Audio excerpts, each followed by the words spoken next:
Le 25 avril, j'entends encore battre le cœur du Portugal. 25 avril 1974.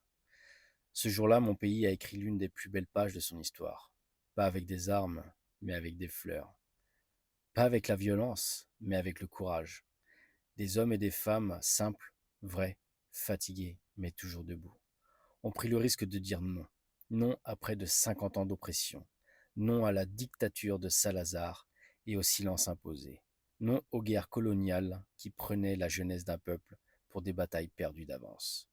Et au lieu du sang, ce sont des œillets rouges qu'on a vus dans les fusils. Parce que le peuple portugais a compris une chose.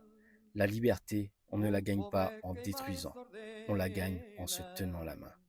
Aujourd'hui encore, quand j'y pense, j'ai des frissons.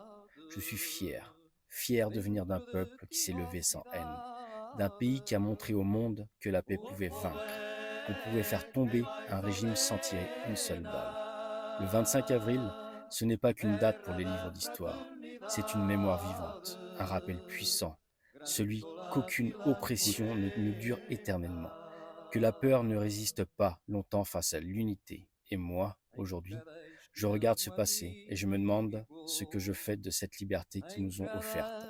Est-ce que je l'honore? Est-ce que je l'utilise pour me relever, pour faire mieux, pour être libre aussi à l'intérieur de moi? Parce qu'au fond, c'est là que tout commence. La vraie révolution, elle est aussi intime.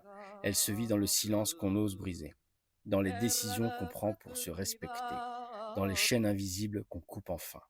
Je suis portugais, et chaque 25 avril, je le ressens plus fort encore, dans mes veines, dans mon histoire, dans ce besoin de vérité, de justice et de paix. Alors oui, merci. Merci à ceux qui ont marché ce jour-là pour que je puisse courir aujourd'hui.